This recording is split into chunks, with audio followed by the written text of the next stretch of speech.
पूर्व विधायक स्वर्गीय मुसाफिर पासवान की गरिमा को ठेस पहुंचाने का काम किया गया है। राष्ट्रीय जनता दल के प्रत्याशी अमर पासवान मुजफ्फरपुर विधानसभा उपचुनाव को लेकर गहमागहमी। अमर पासवान राजद में हुए शामिल। उन्होंने बताया कहीं न कहीं लोकतंत्र की हत्या की गई है। प्रत्याशी अमर पासवान ने बताया कि पहली बार हुआ है जो कि पूर्व विधायक स्वर्गीय मुसाफिर पासवान के नहीं रहने पर किसी दूसरे प्रत्याशी को टिकट दे दिया गया है। प्रत्याशी अमर पासवान ने बताया कि वे तन मन धन से घर घर जाके मां बहन बच्चों का आशीर्वाद लेते हुए जनता से मिलने का काम कर रहे हैं, फिर दूसरे पार्टी को टिकट देने का काम किया गया। उन्होंने उदाहरण देते हुए बताया कि क्रिकेट खेलना किसी जाति धर्म का नहीं है। उन्होंने बताया कि पूरी जनता मेरे साथ है क्योंकि मेरे पिताजी तारक रहते हुए भी जमीन पर रहकर गरीबों के साथ कदम से कदम मिलाकर चलने वाले थे। उन्होंने बताया कि मैं भी उन गरीबों के साथ कदम से कदम मिलाकर चलने का काम करूंगा। अपने पिता के अधूरा काम को जनता के बीच जाकर पूरा करने का काम अवश्य पूरा करूंगा। इस मौके पर उपस्थित गया घाट विधायक निरंजन रॉय, कांटी विधायक इजराइल मंसूरी, मीनापुर विधायक मुन्ना यादव, जिला अध्यक्ष रमेश गुप्ता, प्रदेश सचिव रतन चौधरी व राष्ट्रीय जनता दल पार्टी के अन्य कार्यकर्ता भी उपस्थित थे। 3 नंबर का लड़ाई कि हम 2 नंबर रहब तो हम 3 नंबर रहब। 1 नंबर में तो अमर पासवान भाग रहा है। कोई टक्कर नहीं होगा। वो लोग अपने में 2 नंबर 3 नंबर का लड़ाई लड़ेगा। अब यहाँ लड़ाई 1 नंबर का नहीं है। वो जहाँ का लड़ाई 2 नंबर और 3 नंबर का है। मुकेश सहनी ऊपर की 2 नंबर में आएंगे कि बीजेपी 2 नंबर में आएगा। 1 नंबर का कोई लड़ाई उलाई नहीं है। गफलत में ना रखिए। बेटी को जो है वीआईपी में टिकट दिया, उसको किस रूप में आप देख रहे हैं? जी, रमई राम जी अभिभावक हैं और उन्होंने पूर्व में ही कहा है कि वो चुनाव नहीं लड़ना चाहते हैं और कहीं ना कहीं मैं उनसे आग्रह करना चाहूँगा और कहीं कहीं बात बोलना चाहूँगा कि आपका घर है पुराना और आपको राजद परिवार ने मान सम्मान देने का काम किया है। 40 वर्षों तक आप इस पार्टी से विधायक रहे हैं और मंत्री पद भी इस पार्टी के द्वारा आपको 4 मंत्रालय एक ही बार दिया गया था और कहीं ना कहीं आपको बहुत ज़्यादा बोझा ने मान सम्मान बढ़ाने का काम किया था और उसी कारणवश है कि आपकी पुत्री गीता कुमारी जी को भी एमएलसी में नियुक्त किया गया था। आप जिस पार्टी को छोड़ के आए हैं उसी पार्टी ने उन्हें टिकट दे दिया है उनकी बेटी को।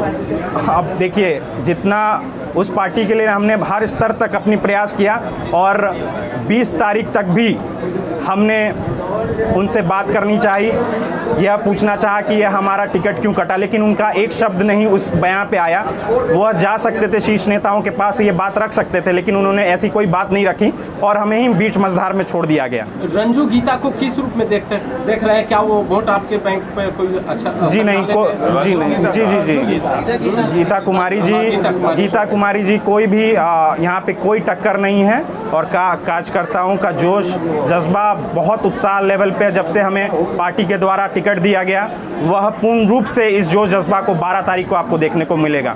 चिराग पासवान ने कहा है कि उनका कोई भी उम्मीदवार जो है इस चुनावी मैदान में नहीं होगा, उसको किस रूप में देखते हैं? जी, उनका बहुत बहुत धन्यवाद और सच्ची श्रद्धांजलि उन्होंने अर्पित की है और माननीय मुकेश सहनी जी को भी मैं यह कहना चाहूँगा क्योंकि बाबूजी स्वर्गीय मुसाफिर पासवान जी इकलौते ऐसे शख्स थे, इकलौते ऐसे विधायक थे जो आपके साथ पूर्ण रूप से, उनका लड़का भी पूर्ण रूप से आपके साथ हर मुश्किल परिस्थितियों में आपके साथ खड़ा रहा, जबकि आपके पार्टी के विधायक आपकी बात नहीं सुनते थे, लेकिन हम वहाँ पे मौजूद रहे। आपका मुजफ्फरपुर में मान सम्मान बढ़ाने का अमर पासवान ने काम किया, लेकिन आपने उन्हें ही बीच मझधार में छोड़ दिया। तो मैं इस चीज़ को क्या समझूं और पार्टी के का अलग उनके कार्यकर्ताओं को कहना चाहता हूं, उनको भी मैंने बहुत मान सम्मान दिया है और आज भी वो मेरे साथ जुड़े हुए हैं। और इको फ्रेंडली मैच की बात करते हैं तो फ्रेंडली मैच ज़रूर कराएं, कार्यकर्ताओं के बीच में कराएं और पूरे के पूरे समाज के, हमारे जेडीयू हो, भाजपा हो, राजद हो, सबके बीच में कार्यकर्ताओं के एक सर्वसम्मति के साथ करवाएं। आपको देखने को मिलेगा कि हर पार्टी में हमारे कार्यकर्ता हैं और अमर पासवान जी को वो पूर्ण रूप से अपना बेटा के तौर पे आशीर्वाद देके हमें विजय बनाएंगे।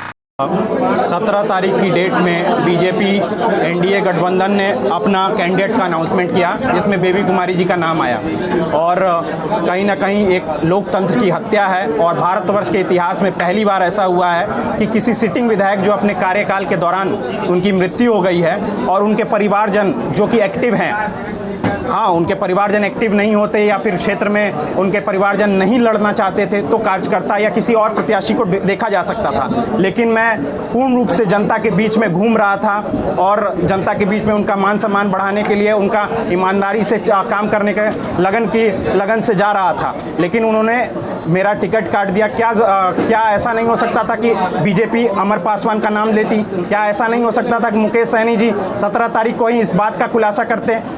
20 तारीख तक उन्होंने चुप रहा, चुप्पी साधी रही। क्यों साधी रही? मंत्री बने रहने के लिए, इसलिए साधी रही।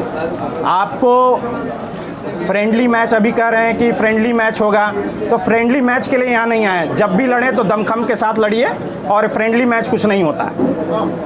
क्रिकेट के ग्राउंड से राजनीति के ग्राउंड तक सफर कैसा? बहुत बढ़िया रहा और बहुत अच्छा लगा समाज के बीच में आके अपना क्रिकेट का जोश जज्बा फिर से वैसे ही उन लोग के बीच में आके खेलना और अपने गांव समाज में खेलना तो एक अलग महत्ता मिलती है, क्योंकि क्रिकेट एक जाति धर्म नहीं देखता और वहाँ पे अलग अलग स्वरूप समाज के लोगों के साथ देखने को मिलता है। और आप वहाँ पे ये धन और निर्धन की बात नहीं रहती, आप टैलेंटेड हैं तभी आप वहाँ पे खेल सकेंगे और आपके प्रति लोगों की जागरूकता रहेगी।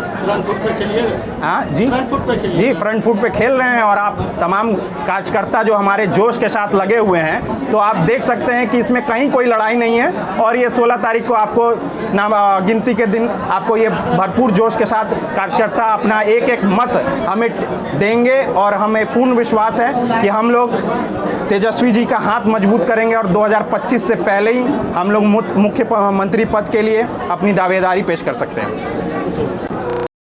क्या हुआ है उनके साथ? कल वो रो रहे थे कि दरवाजे पर इतनी देर जिनको गोद में खिलाया उन्होंने मिलने तक। पूरे बिहार में मीडिया से लेकर के सभी लोगों को मालूम है कि रमई बाबू ने स्पष्ट कह दिया था कि हम अब चुनाव नहीं लड़ेंगे। क्या रमई राम जी का टिकट कटा है?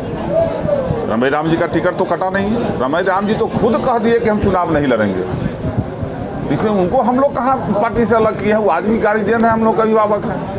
अपनी बेटी के लिए लगातार प्रयास। अच्छा, आप एक बात बताइए कि उनकी बच्ची जो है पिछले विधानसभा चुनाव में सकरा से चुनाव बसपा से लड़ गई, अभी तक हमारे पार्टी के सक्रिय सदस्य भी नहीं रही, तो क्या पार्टी इस पर विचार नहीं करेगी? जिस समय सकरा से वो चुनाव लड़ रही थी उस समय भी पार्टी ने रमई राम जी को वो जहाँ से चुनाव लड़ाया था। ऐसा नहीं था कि उस समय रमई राम जी को टिकट काटा गया था। जब उस पार्टी के खिलाफ लड़ रही थी 1700 वोट काट ली, हमारा 400 वोट से वहाँ गठबंधन का उम्मीदवार हार गया। उस समय भी तो रमई राम जी का युद्ध था कि नहीं? बोचहा में लड़ाया गया कि नहीं? पार्टी सम्मान दी कि नहीं? हम लोगों ने रमई राम जी को अपमान नहीं किया है। रमई राम जी तो खुद कहे कि हाँ हम अब चुनाव नहीं लड़ेंगे। इस अंतर पड़ेगा उनके इस बार जो पार्टी के खिलाफ चुनाव लड़ेंगे उससे कितना असर पड़ेगा चुनाव? देखिए, राष्ट्रीय जनता दल के में जितने भी लोग हैं, चाहे वो कार्यकर्ता हो, हमारे आम जनता हमारा वोटर है, वो सब एकजुट है और इस सरकार से सब त्रस्त है। इसलिए इसमें कोई अंतर नहीं पड़ने वाला है। हाँ, वो अगर गए हैं तो मैं तो समझूंगा कि हाँ वो गार्जियन है, मजबूरी बस किसी कारण बस गए होंगे, पुत्री मोह में कहीं चले गए होंगे। लेकिन उनका भी आत्मा नहीं करता होगा कि यहाँ से कोई दूसरा जीते, उनका भी मन होगा कि यहाँ से अमर पासवान जीते। लग रहा है कि इससे खिलाफ जाएगा टिकट कटने से तो लग रहा है कि परिवारवाद के खिलाफ जा रही है राजद। क्या परिवारवाद क्या खिलाफ जा रही है? कितने वर्षों तक उन्होंने किया, उनके परिवार के लोगों को टिकट नहीं दिया। अरे भाई, उनका परिवार के लोग पार्टी से बगावत करके चुनाव लड़के हमको महागठबंधन का सीट हरा दिए, हमारे पार्टी के सक्रिय सदस्य भी नहीं बने, तो इसमें परिवारवाद क्या है? अमर पासवान कहाँ पार्टी के सक्रिय सदस्य? कौन? अमर पासवान पार्टी के सक्रिय सदस्य बने हैं। उसके बाद इनको जो है सम्मान दिया गया है। पूर्व में भी इनके पिताजी पार्टी के सदस्य रहे थे, यहाँ के विधायक रहे थे। टिकट के लिए वीआईपी में चले गए।